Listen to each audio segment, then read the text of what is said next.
Fair Play, a novel by Pete Fisher. Chapter 18. Four Grey Walls.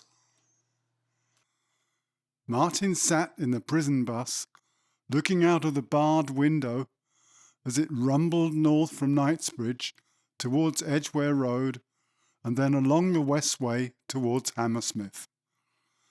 They were on their way to Wormwood Scrubs, the most notorious of London's Victorian prisons. He guessed he wouldn't be seeing these familiar streets again for the next 4 months. It was a sickening feeling. The bus slowed briefly to a halt as it reached the entrance gate to the prison, then drove slowly into the inner complex and parked at the reception unit. The prison officers herded Martin and the other half-dozen occupants inside. They were told to stand in line and wait to be processed. They took off his handcuffs. Martin had to step up to the counter and give his details. He had to surrender any personal belongings. All he had was a few pounds and some change, his watch, and a packet of cigarettes.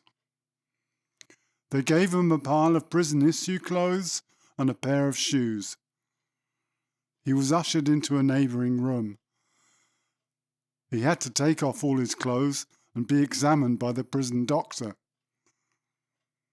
Martin put on the blue and white striped shirt, dark blue denim trousers, dark blue cotton jacket, and black leather shoes. They gave him a cup of tea and a very stale cheese roll. Then he was taken to one of the cell block wings. It was a huge, intimidating building. The cells were on 4 levels, both sides of a long hallway. At first floor level, a steel mesh spanned the hallway to catch any falling objects or people. There were 3 upper floors of cells called landings, each with a narrow walkway along them. The prison officer took Martin to a cell on the first landing. The cell was just 12 feet long and 8 feet wide. It had 3 bunk beds, 2 on one side and the other opposite on the floor. The prison officer closed the door. A middle-aged white guy lay on the lower bunk of the double unit snoring. A stocky black guy was lying on the upper bunk.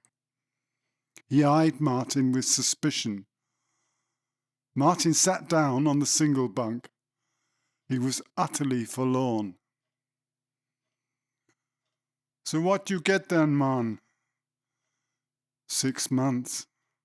The black guy was not impressed. "Tcha! They give me 5 years for raping a woman. I never touch her, man. I kill that guy when I get out." Martin wasn't in the mood for conversation. This guy scared the shit out of him. He lay on his bunk and shut his eyes. He was utterly exhausted. He longed to just go to sleep. He couldn't stop thinking about the next 4 months. He missed Sarah so much. He'd have to tell his mum. Jesus! No amount of explanation would soften that. It was bad enough him having to be there. Why did other people have to suffer too? He could forget about being in a band. He'd have to start all over again. They weren't going to sit around and wait for him. His train of thought derailed and descended into chaos. He tried to think of something nice. The arrest, the search, and the court case replayed in his head over and over. He dozed off intermittently. Then he'd wake and hear all these strange noises. They'd turned the lights off now. It must have been getting on for midnight. There was a guy screaming somewhere in the distance. Manic laughter and someone singing "Please Release Me" echoed round the courtyard outside. Doors banged and people hammered metal food trays on the window bars. The guy in the lower bunk was snoring like a steam train. Martin hadn't prayed for a very long time. He tried to piece together the words to pray to the good Lord that he'd make it. 7:15 a.m. The cell door flew open. The prison officer bellowed at the top of his voice. "Rise and shine! Good morning, campers!" Martin had managed not to use the cell bucket. This was the primitive solution in the absence of a toilet. It had to be emptied during slop out, 3 times a day before meals. Not the best way to whet the appetite. "New boy, you take the bucket, hear me?" The black guy pointed to the vessel in question. Not wishing to provoke his cellmate, Martin went over to pick it up. Outside the cell, he could see other inmates filing along the walkway. Some also had buckets in hand, on their way to the recess. There was one at each end of the landing. Martin followed the others. He came to a door at the end where people were queuing to empty their buckets. As he got into the room, the stench was overwhelming. This was straight out of a Dickens novel. There were 2 big sluice sinks with an oversized cold water tap. The buckets had to be emptied in there and rinsed out. There appeared to be no hot water or disinfectant. There were wash basins where you could have a quick stand-up wash and brush your teeth. There were just 4 urinals.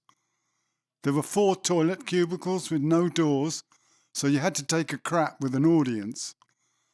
The showers were on the ground floor. You were allowed 1 a week. Martin had already heard that if you were a newbie, it was advisable to take a couple of trusted friends with you. After slop out, Martin went down the stairs with everyone else to the ground floor and queued up for breakfast with his stainless steel tray. He got served a ladle of glutinous grey matter that presumably was meant to be porridge, 2 slices of white bread, a dollop each of margarine and jam, and a mug of very pale lukewarm tea.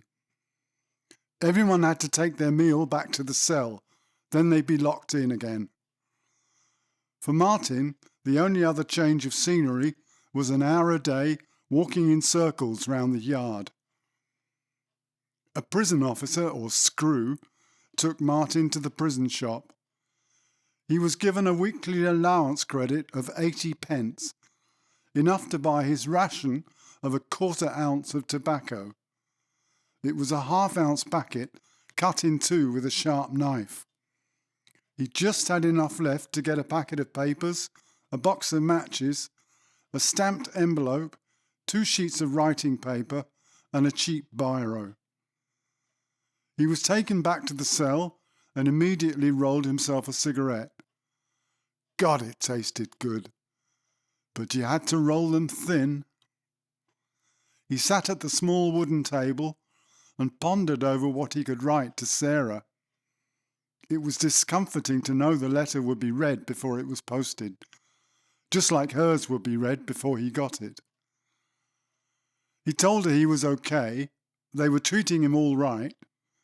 He left out the unpleasant details. He tried to say how sorry he was. He told her how much he missed her and not to worry. He said he'd applied for a visiting order. He was allowed 2 one-hour visits a month.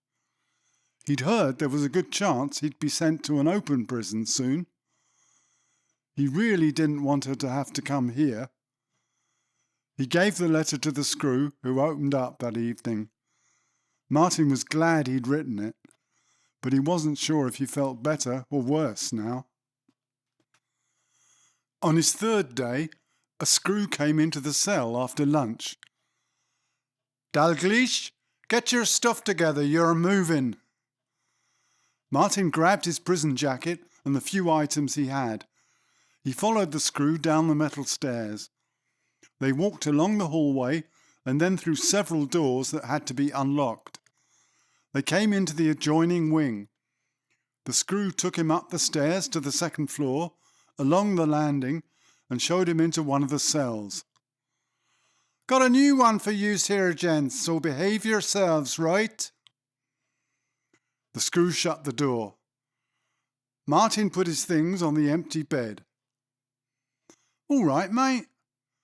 One of two young, long-haired guys greeted him casually with a grin. "All right." Martin nodded to both of them and sat on his bed, the single bunk at floor level. "Just got here then?" "Yeah, third day now." "How long do you get?" 6 months. "Cushy. What for?" 50 tabs of acid, intent to supply, bit of speed and dope too." "Bloody hell, let you off lightly. First time?" Martin nodded. "So, we're teamed up here now. That's Trevor. He's in for speed and downers. I'm Ronnie. I got done for dealing hash." "Thank God for that. I mean, I was in a cell with a rapist and a con man." "How long you in for?" "He's doing 18 months, I got 2 years. We both got about a year to go." "Uh-huh." Martin was glad he wasn't looking at that long inside, but 4 months still seemed like an eternity. He was pleased to be in with a couple of human beings. Life didn't seem quite so dark after all. Ronnie offered Martin his tobacco tin. "Want a roll up?" "Oh, brilliant, thanks. Not too fat, mind." Ronnie seemed to have a lot more tobacco in his tin than he could have got legally. Martin didn't ask. The three of them chatted, mostly about how they got busted. Trevor and Ronnie had a few rather tattered music weeklies, so they were obviously music fans. Martin mentioned he'd played guitar in a band. They seemed impressed. Things looked up even more. "Fancy some music? John Peel's on." Trevor turned to the small wooden cupboard on the wall behind the upper bunk. The cupboard was obviously homemade and had been nailed to the brickwork. Inside was a Heath Robertson combination of the innards of a transistor radio mounted on the single wooden shelf. It was connected to a block battery next to it and wired to a separate and quite large speaker. This was mounted on a frame on the inside of the cupboard door. When the door was shut, you couldn't see anything. Presumably Trevor and Ronnie had been allowed to keep their sound system. Martin was impressed by how good the sound was. The music John Peel was playing that evening was good too. It always was. They were even more resourceful than he'd imagined. Ronnie passed him what looked like a cigarette at first. Martin sniffed. He realised it was a joint. "Go on, mate, won't bite you." "Fuck me, I don't believe it. How did you—" Martin stopped. He took a toke, feeling the hash spread that familiar warmth through his brain. That felt so good. "Don't ask. If you must know, it's not that hard to get in here. You can get anything if you've got enough snout." Martin knew that tobacco was the valid currency here. Quite how the snout got into the prison in such large quantities was another question. The tiny amount of hash hit him hard after days of abstinence. He could hardly believe it. Listening to music, getting stoned. What more could you want? "Want a swig?" Trevor offered him a bottle of what looked like water. It had a label on it saying Smirnoff. The bottle was almost empty. It was a real thing. "What the fuck?" Martin took a swig. It made his head spin for a few seconds. "You guys are incredible." Trevor shrugged. "Yeah, one of the civvies in the kitchen got the vodka. We sorted some hash for him outside." Ronnie chipped in with some sound advice. "Just remember, don't mouth off the screws. Always be polite and they won't fuck with you. They're all scheming little bastards. All got some fiddle going. Martin began to feel a little better. Trevor and Ronnie were almost always cheerful and joking around. They brightened up the dark days, surrounded by 4 grey walls. A letter arrived from Sarah. She said she was okay, but missing him terribly. Martin read it over and over. He put it under his pillow at night. He wrote back and poured his heart out all over again. He just couldn't wait to see her again. He wished it didn't have to be here in this Victorian dungeon.